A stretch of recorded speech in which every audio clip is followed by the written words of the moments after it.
Aaron Kasinitz. I'm PennLive's Philadelphia Eagles beat reporter, here with Daniel Gallen, my colleague, and we are going to talk about the Eagles' schedule because that got released yesterday. So, there's a lot going on, obviously, this offseason with the draft, and the Eagles are still figuring out how to approach the draft. They still got some free agent options, but as of right now, I think the big news is the schedule, at least this week. So what were your kind of takeaways? What were your first impressions when you saw the draft? I mean, my first impression of the schedule was just kind of the obvious, where it's going to be tough. Mm-hmm. The way the NFL scheduling works, if you finish in first place in your division, the next year you play the first place teams in the other divisions, which means you get the Rams again, Panthers. Or they were Panthers anyways, but Rams and Vikings are the teams that they wouldn't have played otherwise. Mm-hmm. Yeah, and then on top of that, you get the NFC South, which had 2 playoff teams. I think 3 playoff. 3 playoff teams. You're right. Panthers. We were rusty today. Yeah. 3 playoff teams, and then Panthers, Saints, Falcons. Yeah. So I mean, it's just we kind of knew what it was going to be. It was just kind of is there going to be anything funky with the order? Is there going to be another West Coast swing? Things like that. And, it looks fine. Honestly. I mean, aside from playing tough teams and, they play in a tough division to begin with, it's fine. Yeah, so, a couple things. They got 5 primetime games. Just like last year, I think that's really kind of the max, as many as the Cowboys have, as many as the Eagles had last year. The NFL likes to spread out their primetime games, but the Eagles will be heavily featured on primetime. They're going to London, so that's a game that obviously will have some eyeballs, and they'll play the Jaguars. Then they have a bye week, week 9, so right in the middle of the season is their bye week, which I think is favorable. I think the way the schedule works out, and that they play opening week on Thursday, so they get a little breather after training camp. I think that's very beneficial. And then when you have the bye week right in the middle of the season, that's right where players sometimes like it because it really feels like a break. A couple years ago, Doug Peterson's first year, the Eagles had the bye week in week 4, so right after the first 3 games, they're 3-0. They come back, and by the end of the season, they got worn down. They went on a 5-game losing streak. Part of that, I think, is that they were worn down because the bye week was so early. So I think that works out well for them. And overall, I think it's a good schedule. There's only 1 road trip where they play back-to-back road games, and that's Dallas and Los Angeles. It's possible they could stay out there. They might come back, especially because it wouldn't be in the same time zone anyways. But overall, favorable schedule, nothing that the Eagles can look at and really complain about. That said, it's going to be an interesting last half of the season because after that bye week, they have 8 games left. 5 of them are against divisional opponents. The season will get decided, obviously, at the end of the year. But for the Eagles, that's really when we'll see how the NFC East shapes up. What do you think about that stretch of a bunch of divisional games? Yeah, I mean, it's tough because you play the Cowboys twice in 5 weeks. You play the Redskins twice in 5 weeks. And, these teams already have so much more familiarity. They already have a lot of familiarity with each other to begin with. But then you really kind of condense that down. That's going to be really interesting to see. And you throw a game against the Giants in there. Yeah. It's just it feels like a lot. Last year the Giants weren't good. The Cowboys had their struggles. The Redskins had their own problems. Yeah. So it's on paper, those games, you look at them and, I think that you can pencil in a W for, or at least favor the Eagles in those. But then when you actually get into those and it's an actual NFC East divisional game, rivalry games, there's just kind of another emotional element to it. Yeah. So it'll be really interesting, especially the first stretch right after the bye, where it's Cowboys, Saints, Giants, Redskins, Cowboys. I think that when they go to that Rams game, it's going to be that Rams game will be a really pretty big test of kind of where they're at, and I think that'll also give them a chance to reset a little bit emotionally. So we're talking November to early December. This is how the Eagles' schedule goes. They host the Cowboys, then they go to the Saints. They host the Cowboys in primetime, then they go to the Saints. Then they host the Giants and Redskins, and they go to the Cowboys. Then they go to the Rams. So that stretch is a 6-game stretch, 4 divisional games in 6 weeks. The other 2 games that aren't divisional games are playoff teams. And if you're saying who's going to compete in the NFC, you probably say the Vikings, the Saints, and the Rams as the 3 teams. Those are 2 of the teams that play there. So that's a big stretch to watch. November, early December. Yeah, and like the Redskins game is a Monday nighter. It's just kind of, you put that in prime time. Rams Sunday night, and then that game at the Cowboys is a 4:30 on Sunday on the road too. So everyone's gonna be watching them too while this is happening. The Eagles are Super Bowl champs, so it's not like they were gonna fly under the radar at all this year. But now there's gonna be even more eyeballs on them. Yeah, no doubt. And I think, when you're the Super Bowl champs, you're going to get the team's best shot, right? So all of these games might be a little bit more competitive. You might see a little bit more of a fired up team. But that said, if you get the Cowboys in Week 14, you get the Redskins at the end of the season, which the NFL does for their divisional opponents. Those are going to be games that really could have an impact. Mm-hmm. I think if you're looking at the schedule now and you're looking across the league, the Eagles probably are the favorite in the NFC, right? But the Cowboys they went 9-7 last year. The Redskins went 7-9.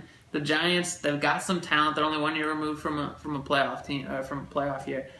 I don't think any of these teams would be favored over the Eagles to win the NFC East. Not even close. But when you're talking about late season games, they should be competitive. They should be a lot of fun. Yeah.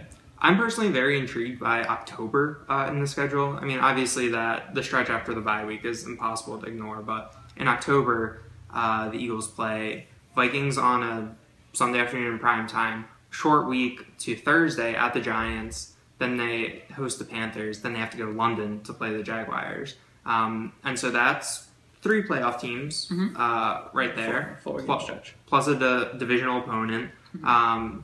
That Vikings game is going to be interesting. Bit of a revenge game, I guess, for Minnesota.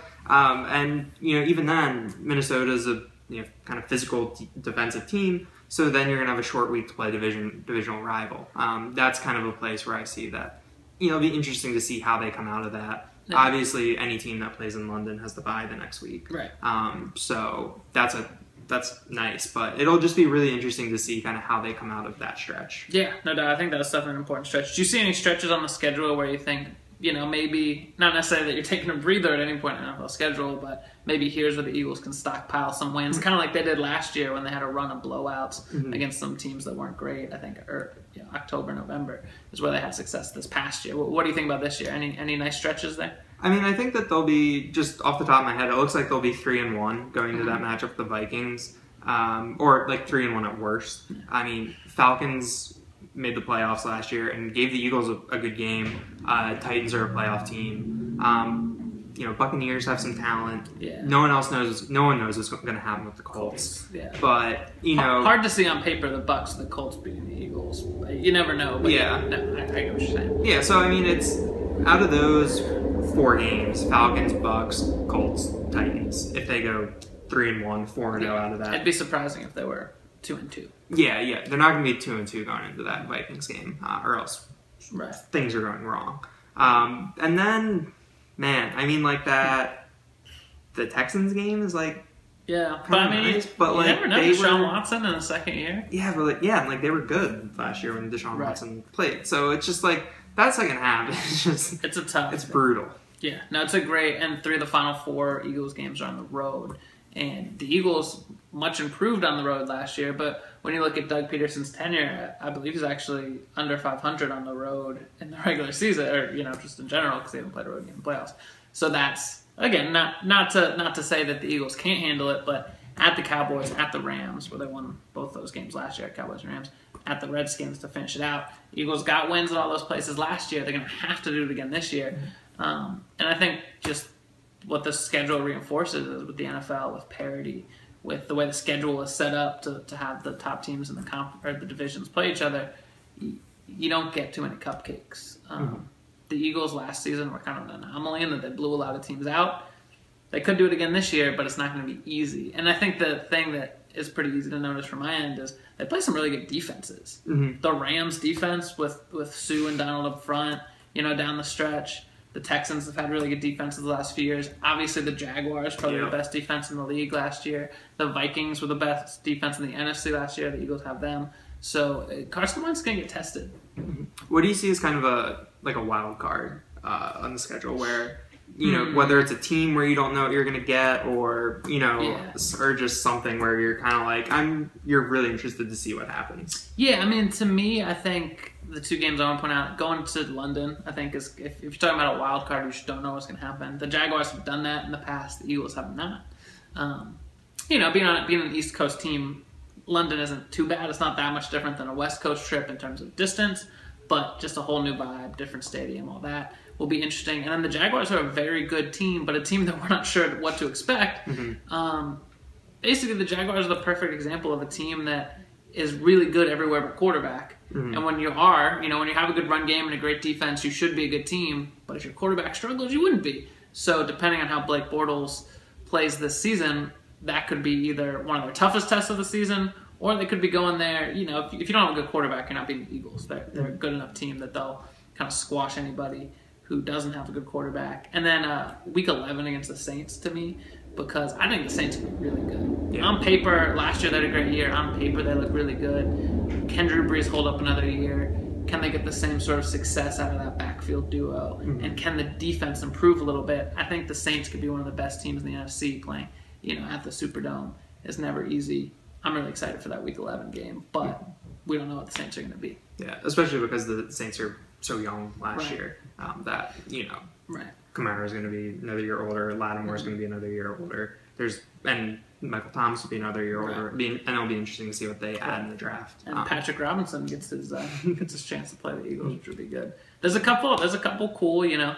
Pat Shurmur, former Eagles offensive coordinator, comes back as a head coach. Frank Reich, former Eagles offensive coordinator, comes back as a head coach. So that's pretty cool. You know, and you'll see some former players. You mentioned Patrick Robinson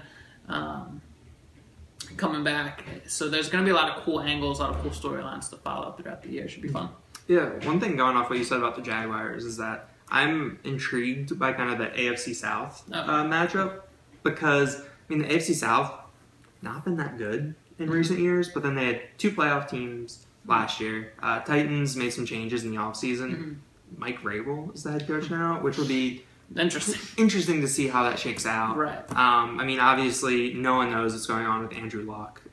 You talk about a division that's could be one way or the other. I think the AFC South is perfect because you look at the Colts. If Andrew Luck comes back, they could be a playoff caliber team. If he doesn't, they'd be the worst team in the NFL. You talk about the Titans. It's still unclear because they have such a, not only a first-year head coach, but a young head coach, kind of new to the coaching game, and a young quarterback who's still progressing. Talk about the Texans. They could have Deshaun Watson looked like one of the best quarterbacks in the league before he got hurt. So what's he going to do? And then the Jaguars. We already talked about being kind of a wild card because of the quarterback. So yeah, no, I think you're absolutely right. It could be a really tough counter-conference slate, or it could be the easiest. Should we look at the comments, see if we have any questions? Yeah, sorry, we haven't been looking at the comments too much so far. Let's see. 16-2. So I guess you're counting some playoff games in there. 13-3 again. That Texans game.